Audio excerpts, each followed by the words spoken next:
시청자 언니 오빠들 안녕하세요. 철가방 언니예요. 오늘부터 시작되는 방송은 한국의 첨단 무기 중 각종 미사일 종류와 스펙에 관한 스토리를 테마로 두세 편으로 나누어 각기 주요한 역할과 사용 방법에 따라 구분하여 진행하며 국뽕 캔디를 배달해 드리려고 해요. 한국군은 1986년부터 국군 전략 미사일 체계인 현무 시리즈의 개발을 시작했으며 현무 계열의 미사일은 탄도 미사일과 순항 미사일인 두 가지 체계로 운용되는 방식으로 구분된다고 하죠.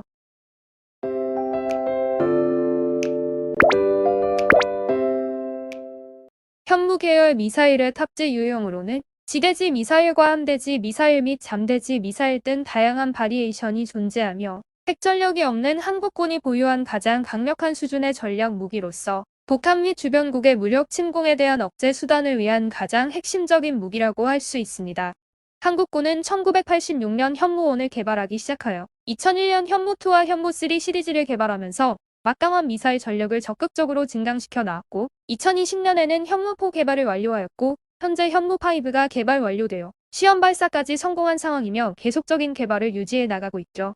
현무 시리즈의 개발은 초기에 개발했던 한국형 지대지 유도탄인 백곰 미사일과 마찬가지로 한국국방과학연구소가 주관하면서 실질적인 미사일 체계 개발은 금성정밀이 담당했고 로켓 추진부 등은 한화가 담당했으며 발사대 부분은 대우중공업 등이 담당했습니다. 한국이 1986년 이전까지 한동안 미사일 개발을 하지 않고 있다가 어느 순간부터 현무 계열 미사일을 개발해내자 미국은 한미 미사일 사거리 지침을 재확인하면서 1990년에는 민간 로켓에까지 제한하기 시작하였기 때문에 2001년에 이 제한 조치가 개정될 때까지 민간 로켓 연구에 큰 걸림돌이 되었었지요. 1970년대 말엽 박정희 정권 시절 지미 카터 미국 대통령과 마찰을 빚게 되면서 미국 측이 요구한 한미 미사일 사거리 제한 지침을 체결해가면서 나이키 어큘리스 미사일의 지대지 공격 능력을 대폭 강화시키려는 의지로 백대쁨이란 미사일을 개발하고 있었거든요.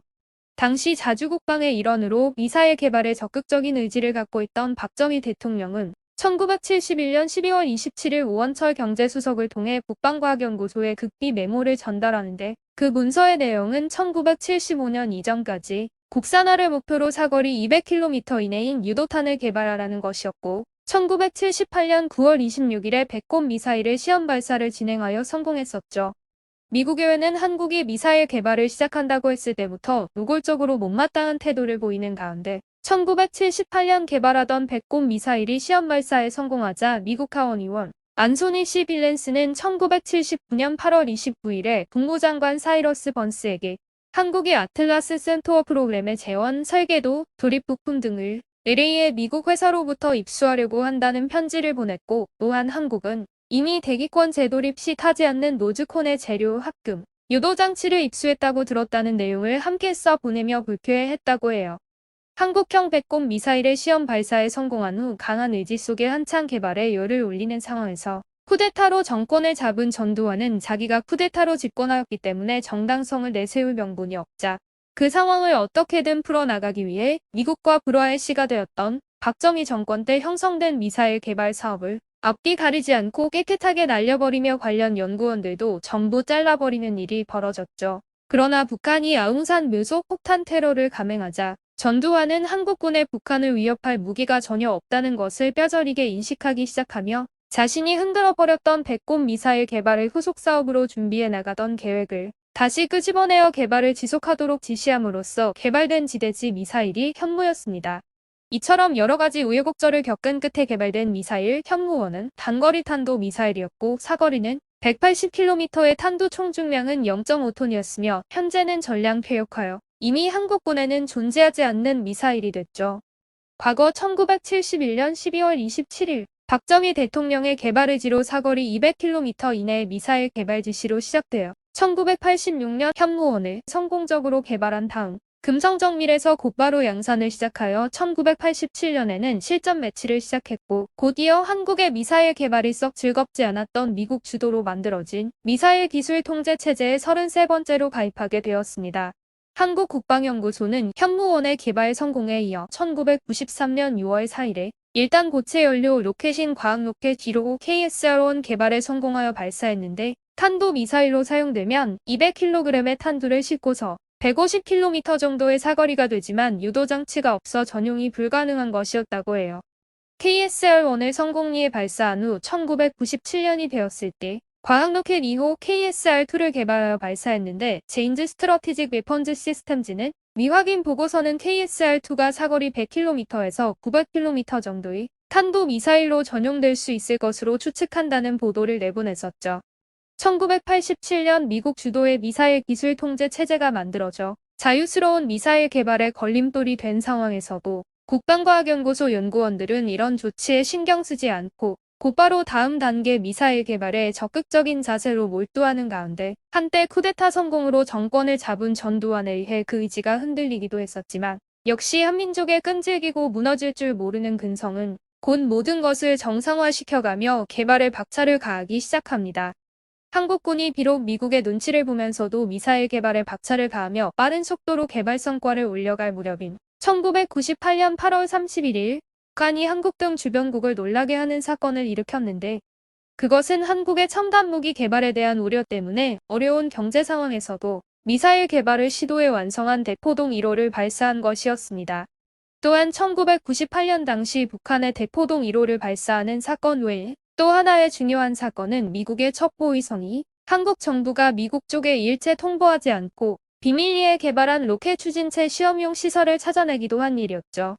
한국군에 있어서 1990년대 말은 여러 가지 사건 사고들이 많이 일어났던 시기였는데 이때 우리 미사일 기술 역사에 매우 중요한 사건이 1998년 12월 2일부터 2001년 11월 10일까지 3년 사이에 일어나게 되는데 그것은 당시 별다른 물증 등 팩트는 없었지만 한국국가정보원에서 고철화된 러시아 ICBM의 엔진 등 주요 부품을 밀반입했다는 사업가의 주장이 나온 것입니다.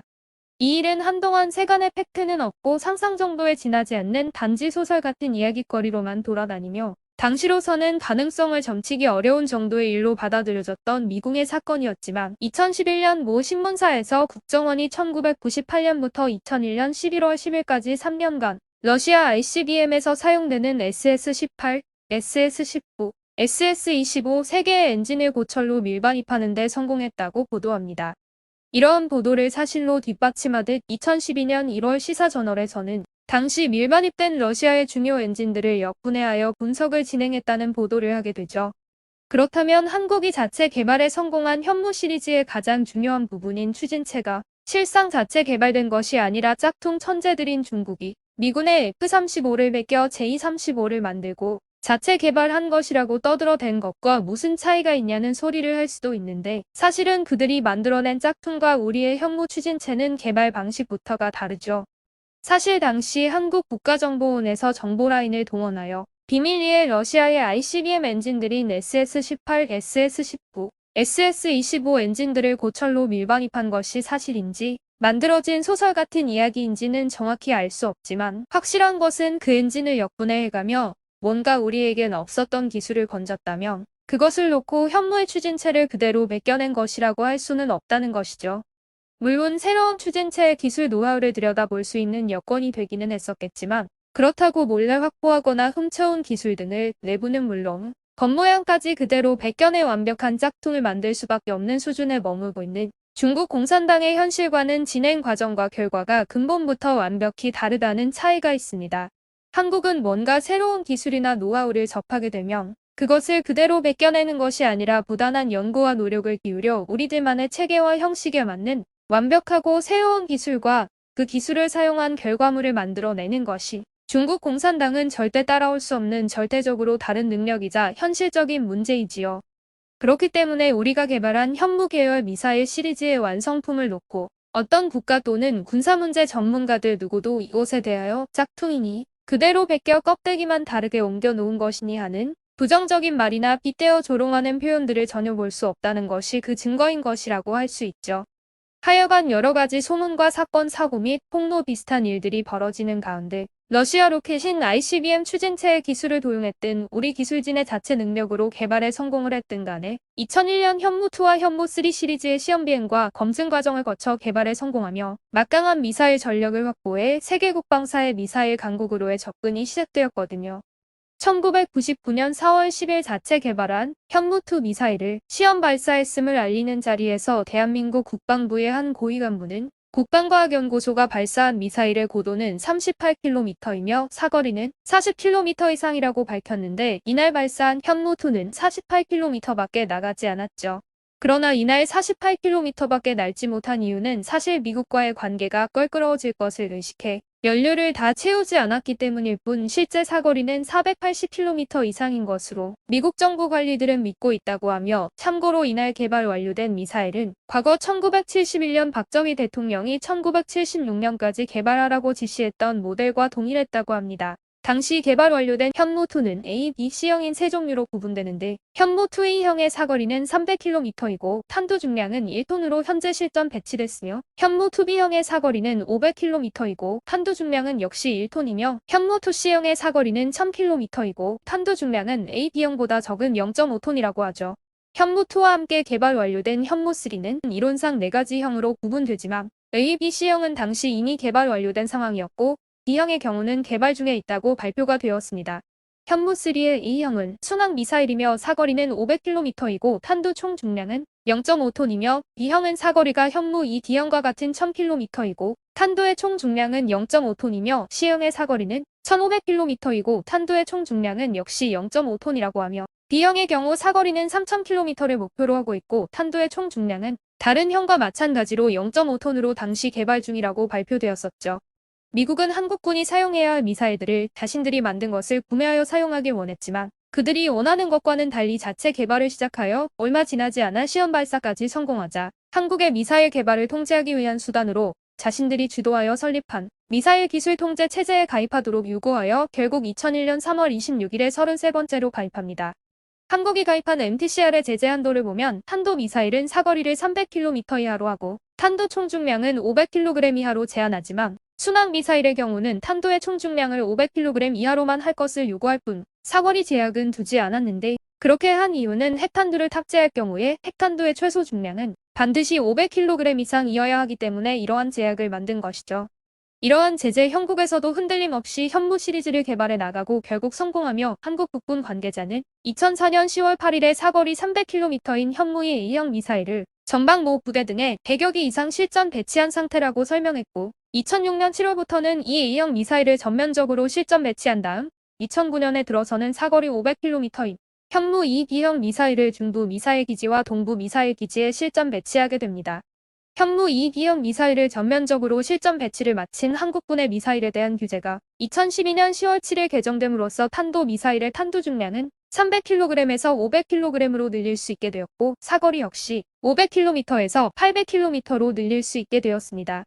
이후 한국군은 2015년 6월 3일 사거리 500km로 개발한 탄도미사일의 첫 시험 발사를 실시하면서 그해 말부터 실전 배치에 들어갔고 2017년 11월 7일부터는 미사일 탄도 중량 제한이 전면 해제되어 향후 진행될 미사일 개발에 상당한 여유가 생기게 되었죠.